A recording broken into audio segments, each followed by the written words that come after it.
মানুষজন আগামীতে কিভাবে কি করবে, তখন তারা তিনটা জিনিসের উপরে সবচেয়ে বেশি গুরুত্ব দিয়েছে। নাম্বার ওয়ান যে জিনিসটা তারা বলছে সবচেয়ে গুরুত্বপূর্ণ, সেটা হচ্ছে প্রবলেম সলভিং ক্যাপাসিটি। যে কোনো একটা সমস্যা দেখলে সেটা সলভ করার ক্যাপাসিটি কার কত ভালো, সে তত উন্নতির দিকে যাবে। Number one.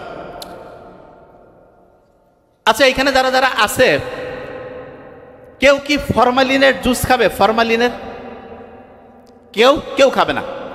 তা আজ থেকে প্রায় বলা যেতে পারে 1997, তার মানে 1997 সালের আগ পর্যন্ত আমেরিকায় কিন্তু ফরমালিন কোনো খারাপ জিনিস হিসাবে ছিল না।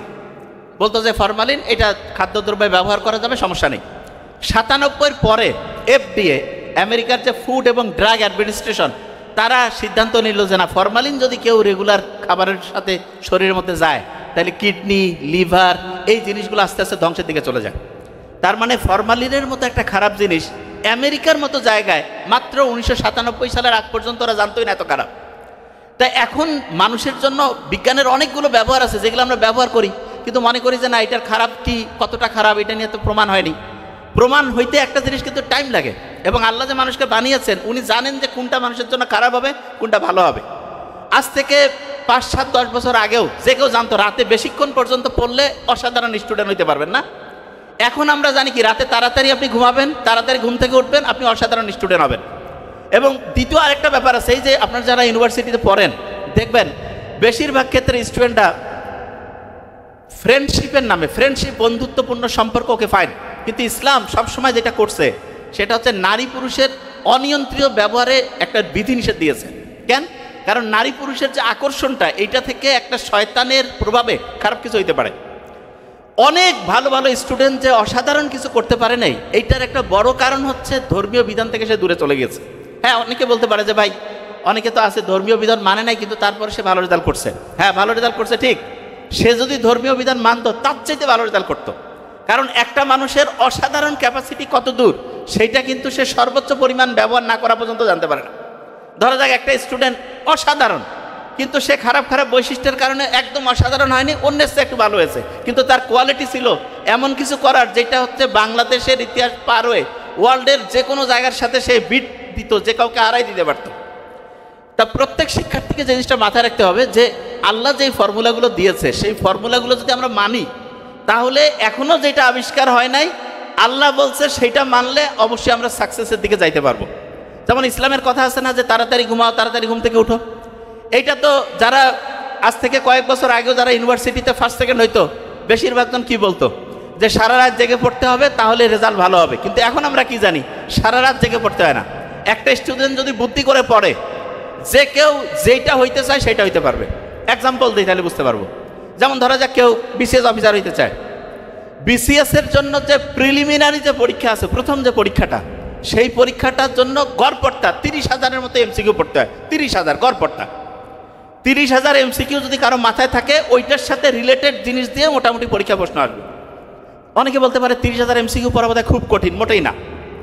আপনারা যখন অনার্সে প্রথম ভর্তি হয়েছেন, প্রত্যেক দিন 3 বেলা খান, গড়পড়তা, খাওয়ার আগে জাস্ট 5টা MCQ যদি পড়েন, 3 × 5 = 15টা MCQ, এক মাসে 450 MCQ, এক বছরে 12 দিয়ে যদি আপনি গুণ করেন, প্রায় 5 থেকে 6,000 MCQ।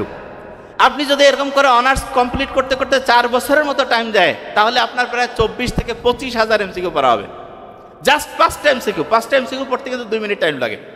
কিন্তু স্টুডেন্টরা পড়ে না কেন? কয় যায় হ্যাঁ 5টা MCQ পরে কী হবে, হ্যাঁ 5টা MCQ পরে কিছু হবে না। কিন্তু আপনি যে 5টা MCQ আজকে সকালবেলা খাওয়ার সময় পড়ছেন, দুপুরে 5টা পড়ছেন, রাতে 5টা পড়ছেন, এইরকম করে এক সপ্তাহ পড়লেন, 105টা হয়ে গেল। 15 দিন পড়লেন, 210টা হইল। এরকম করে 1 মাস পড়লেন, 450 হইল। এরকম করে 1 বছর পড়লেন, 5 থেকে 6,000 হইল। এরকম করে 4 বছর পড়লেন, 22 থেকে 25,000 হয়ে গেল। অথচ স্টুডেন্টরা দেখবেন যখন গ্রাজুয়েশন কমপ্লিট হয়েছে, সে জানে সে পরীক্ষা দিবে BCS এর জন্য, বলতেছে আমার কোনো প্রিপারেশন নাই। এই যে BCS আমি দিব, তাইলে আমার প্রিপারেশনটা আমি যখন যেই দিন থেকে ইউনিভার্সিটিতে ভর্তি হয়েছি, সেই দিন থেকে আমি যদি চাই প্রত্যেক দিন সকালে 2 থেকে 5 মিনিট, দুপুরে 2 থেকে 5 মিনিট, রাতে 2 থেকে 5 মিনিট দেওয়া কি কোনো কঠিন কাজ? বুঝি নাই, আমার কথা বুঝতে পারিনি।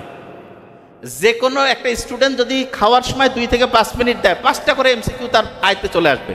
এবং এইরকম করে একদিনে সে 15টা জাস্ট এমসিকিউ, এক মাসে 450, এইরকম করে যদি সে 1 বছর পরে প্রায় 5 থেকে 6,000, 4 বছরে প্রায় 22 থেকে 25,000 এমসিকিউ পড়ে ফেলতে পারে।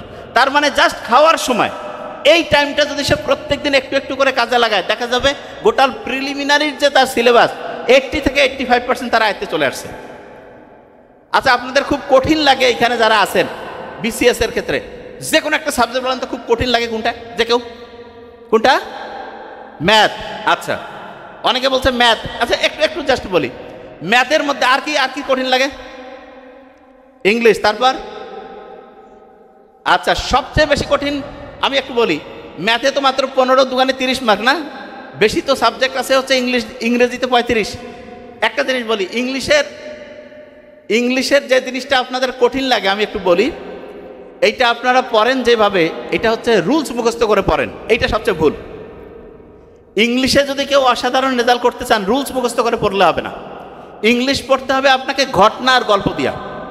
আচ্ছা, আমি আপনাদের একটা নিয়ম বলি, জাস্ট একটা।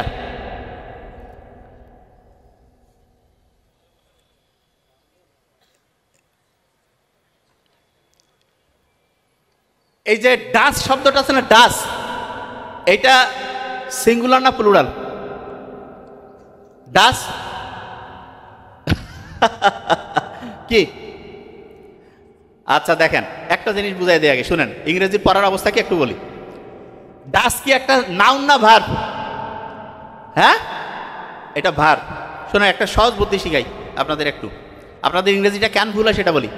ভার্বের শেষ বর্ণ যদি এস থাকে তাহলে খেয়াল রাখবেন সিঙ্গুলার। বলেন তো আমার সাথে, ভার্বের শেষ বর্ণ এস থাকলে কি? শেষ বর্ণ এস থাকলে তাহলে ডাসের শেষ বর্ণ কি? তাহলে এটা কি? ওয়াস। এটা শেষ বর্ণ কি? তাহলে কি হবে? গোস। এটা শেষ বর্ণ কি? বলেন না কেন? তাহলে সিঙ্গুলার না প্লুরাল? ইটস। এটা শেষ বর্ণ কি? তাহলে এটা সিঙ্গুলার না প্লুরাল? প্লেস। এটা শেষ বর্ণ কি? তাহলে এটা কি? সিঙ্গুলার। শুনেন, প্রত্যেকটা বাক্য যে আছে না, প্রত্যেকটা বাক্যের একটা বাচ্চা আছে, একটা সন্তান আছে, সেই সন্তানটা হচ্ছে ভার্ব। প্রত্যেকটা বাক্যের, যে ভাই এটা আবার কেমন কথা, প্রত্যেকটা বাক্যের সন্তান হচ্ছে কি? ভার্ব। এখন এই যে ভার্বটা আছে, এই ভার্বের নিশ্চয়ই একজন আব্বা আম্মা আছে। ভার্বের আব্বা আম্মা হচ্ছে সাবজেক্ট। ভার্বের আব্বা আম্মা কি? সাবজেক্ট। একটু খালি বলি, তাহলে আপনি বলেন তো, বাবা মা যে এরকম হবে সন্তানটা এরকম হবে না? বাবা মা যে এরকম সন্তানটা এরকম। আচ্ছা, আমাকে বলেন তো, বাবা মা যদি হয় ভালো, সন্তানটা কেমন হবে? বাবা মা যদি খারাপ হয়, সন্তানটা? আচ্ছা, এবার বলেন তো, বাবা যদি সিঙ্গুলার হয় সন্তান কি হবে? Very fine. তাহলে বলেন তো, সাবজেক্ট যদি সিঙ্গুলার হয় ভার্বটা কি হবে? সাবজেক্ট যদি প্লুরাল হয় ভার্বটা কি হবে? এই তো সহজ জিনিস। তাহলে subject singular, verb singular, subject plural, verb plural, জিনিসটা কি বুঝতে পারছেন? আচ্ছা, এবার আপনি দেখেন তো, হি এর সাথে আপনি হি সিঙ্গুলার না প্লুরাল? এই কথা কন না কেন? হি একজন, সিঙ্গুলার না প্লুরাল? একজন মানে সিঙ্গুলার। তাহলে এর সাথে কি ইস বসে না? ইসের শেষ বর্ণ কি? এস। গোস বসে না? গোস। এর শেষ বর্ণ কি? হ্যাস বসে না? হ্যাস। এর শেষ বর্ণ কি? ডাস বসে না? ডাস। এর শেষ বর্ণ কি? ওয়াস বসে না? এর শেষ বর্ণ কি? তার মানে সাবজেক্টটা সিঙ্গুলার হলে ভার্বটা সিঙ্গুলার। আমি বুঝতে পারছি আপনাদের, জাস্ট একটু জাস্ট দেখলাম আপনাদের সমস্যাটাকে। আমি বলি, আপনারা যখন পড়তে যান না, মুখস্থ পড়েন না। ইংলিশে আমি একটা জিনিস বলি, ইংরেজিতে কখনো হচ্ছে রুলস মুখস্থ করতে যাবেন না, নেভার ইভার রুলস মুখস্থ করবেন না। ইংরেজিতে আপনার ঘটনা আর গল্প দিয়ে শুনবেন। আচ্ছা, আপনাদের যে ইয়াতে যে গালে পরিষ্কার করার জন্য, মানে চকচকা হওয়ার জন্য একটা ক্রিম মাখেন, কি জানি নাম সবচেয়ে? Fair and lovely. Fair and lovely. আচ্ছা, দেখেন আপনার পড়াচ্ছি জিনিসটা দেখেন।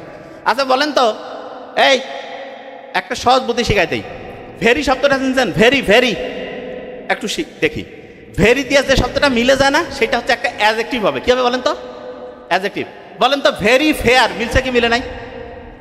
বলি না, ভেরি গুড মিলছে না? Very bad. তাহলে ভেরি ফেয়ার মিলছে না? মিলছে। যেটা মিলে যাবে সেটা হচ্ছে অ্যাডজেক্টিভ। তাহলে বলেন তো, ফেয়ার শব্দটা কোন পার্টস অফ স্পিচ? অ্যাডজেক্টিভ। আর লাভলি শব্দটা আছে না, খেয়াল রাখবেন একই জাতীয় জিনিস যুক্ত হবে। তাহলে ফেয়ার শব্দটা যদি অ্যাডজেক্টিভ হয়, লাভলি শব্দটা কি হবে? কি হবে? বুঝেন নাই? খাতা কলম থাকলে আচ্ছা আচ্ছা ঠিক আছে।